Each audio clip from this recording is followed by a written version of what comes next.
Hi grade 9s, this is a continuation of the Unit 6 Day 1 note. We're going to go through a few examples here and look at how you could solve for different angles in these situations with the parallel lines and a traversal. So we are going to take a look at what happens when this line crosses. Can we solve for different variables given the one angle that we know? So this says this angle in here is 19 degrees, and we want to find y and z, the values of those. And whenever we find angles, we're going to have to justify them using those theorems that we talked about in the first video. So you might try and look for z first, or you might try and look for y first. I'm going to go in alphabetical order, though you certainly don't have to. I see that y here makes an F pattern. If you can see, this y angle is the same as the 19 because they're both contained in the pieces of the F pattern. So I would say y equals 19 degrees, but that's not a full solution. That won't give you full marks. You have to tell me how you know that. And I know that because that's the F pattern. Okay, so there I've used the F pattern and I've stated what I'm using here and how I know the value of that y. Okay, the next thing we're going to look at is how to find z, and I see two different choices here. I see that z and y would create a C pattern. We already know y is 19, so z plus y would equal 180. Or I may use something different than the letter patterns. I'm going to use the supplementary angle theorem that z plus 19 equals 180 degrees. You could use either one of those. So I'm going to say z plus 19 degrees equals 180, and then I have to specify how I know. So I'm going to put SAT for supplementary angle theorem. Then I'm going to solve by subtracting the 19 from the 180, and I get Z is 161 degrees. So that's our first example, pretty straightforward. The main thing that I want you to focus on is that you need to show this justification for your work with one of those three letter patterns from the parallel line theorems or the supplementary or opposite angles. So you have those 5 skills that you could use. The next one here, we have a bit more of a complicated diagram. So here we've got 3 variables. We've got y, z, and x, and we have one angle labeled. So there's some different things that we could look at here. We know that these 2 tick marks mean that this is an isosceles triangle. So this and this are the same. We also know that the angles inside of a triangle will add up to 180. So those are things that we can use. Now, I might label these guys in here A and A, for instance. I want to use the 65 to find something about another angle in this picture. I can't necessarily use it to find the Z right away or the Y right away because we don't necessarily know that these are the same. But I can say that this in here angle is the same as the 65.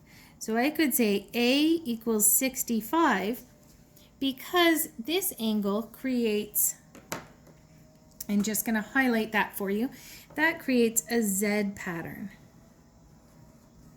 Okay. So again, I want to justify how I know that, writing Z pattern in beside. I would know that this is also 65, right? I know that that would be 65 because this is an isosceles triangle. And then I could use that same idea, just looking for another color here to highlight these.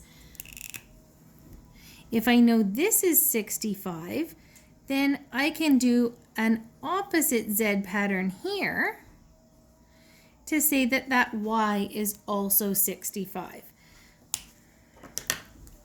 So here I would say Y is equal to 65 degrees, which is also a Z pattern. Okay, so we knew these two were equal because they are in an isosceles triangle, and this one is equal to the Y. Okay, now we can figure out the Z, knowing that all of the angles on a straight line add to 180. So we know Y is 65, this is 65, and Z plus 65 plus 65, and I'm going to keep my degrees in there, equals 180. And what was the rule that I'm using here?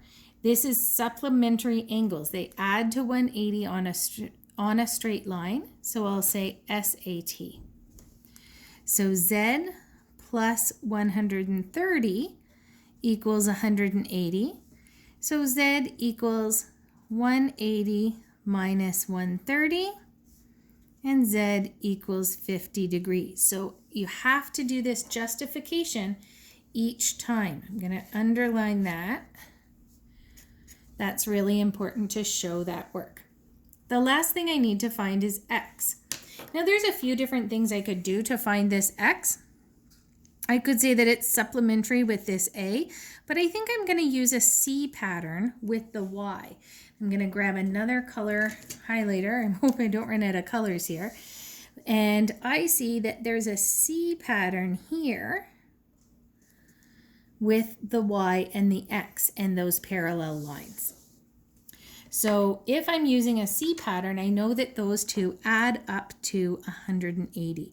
So X plus Y equals 180, and that's a C pattern.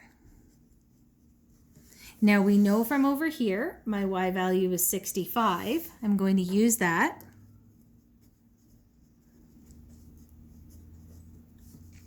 And then subtract the 65 from the 180. So that's 115 degrees.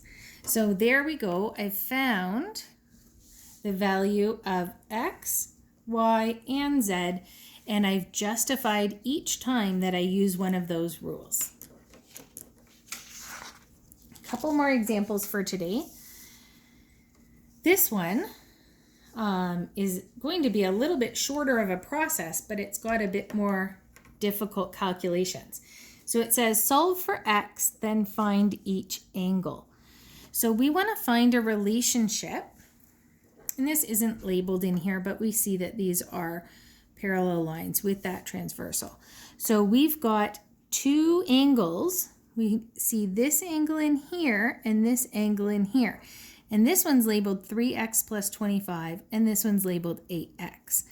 I see a relationship with this angle and this angle, and that they form a Z pattern. So I'm going to highlight or over that. You don't have to do that, but especially as I'm showing you where I see those relationships, I want that to be really clear. So I see that I can make an equation from this. These two angles must be equal because of the Z pattern. So I'll write down 3x plus 25 equals 8x. And then in brackets, how did I know that? That was a Z pattern. So again, justifying what rule you're using by telling the reader, telling who you're showing this math to, how you knew that was true. Now this is a pretty straightforward equation to solve. I'm going to bring the x's to the left, so 3x minus 8x, and the number term to the right, so I would have negative 25. 3x minus 8x is negative 5x equals negative 25, and then dividing by negative 5, x equals 5. So that was the first part of my question. This said solve for x. I've got x equals 5. That's great. Now I have to find each angle. So that's a kind of a check process here.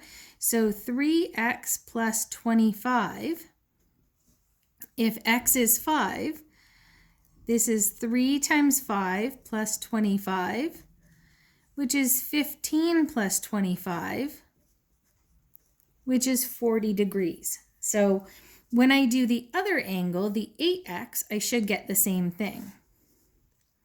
So 8x is 8 times 5, which is 40 degrees. So that's good news. I've got this angle is 40 degrees and this angle is 40 degrees. Now I can also use that to figure out what the other angles in here would be. If this angle is 40, do you know this one over here? It's an opposite angle, so it would also be 40. If this angle is 40, I see a 40 down here, which also could come from an F pattern with that one up there. And what would the obtuse angles here be? If you have 40 for your acute angle, remember that they have to add to 180. So if you subtracted this 40, say for the supplementary angles here, we would have 140 for that one. Then across from here, hopefully you guys are seeing the pattern here. A Z pattern you could get down here, and then an opposite angle.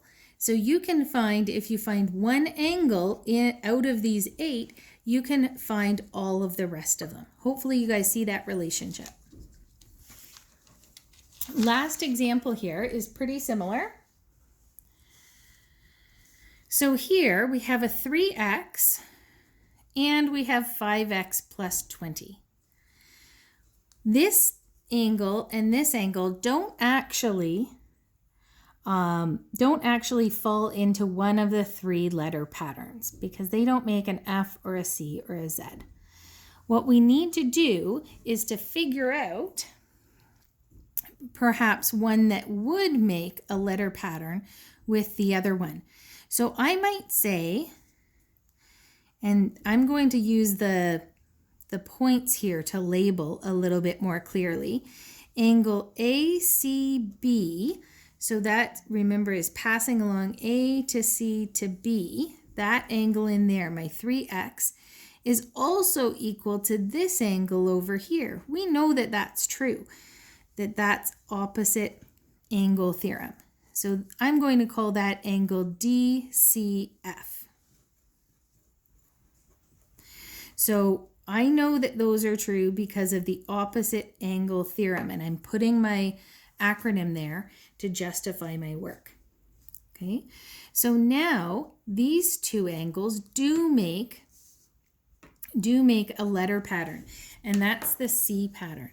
So if I highlighter around these guys, this and this form a C pattern. So these ones are not going to be equal to each other, but instead they add up to 180. So I will have 3x plus 5x plus 20 equals 180. And I need to justify what I'm doing, so I'm going to write C pattern. So that's my justification. Now collecting like terms here, 8x plus 20 equals 180. Subtract 20 from the other side, solving for x, so 180 minus 20. 8x equals 160, and then divide out that 8 to get x equals 20 degrees. Okay, so here, once we find our x value, we should be able to find these 2 angles. So angle ACB is 3x. This would be 3 times 20 or 60 degrees. And then angle CFG is 5x plus 20. So 5 times 20 plus 20, 100 plus 20 is 120 degrees. So here, if I label these in, back on my diagram, if this is 60 degrees, And this one is 120 degrees. Does that make sense? We know that those two should be supplementary, should add up to 180, and they do. So the opposite over here, this would also be 120. I could find the supplementary over here, also 120. All of these obtuse angles, opposite across there is a 120. And then the acute angles would all be 60. There's a Z pattern, so that would be a 60 in there, and then an opposite angle for a 60 across. And that's all of the angles in that diagram. So for today's work, you're going to move on and there's a homework handout linked in the outline that will go over some more examples of these types of relationships using parallel lines.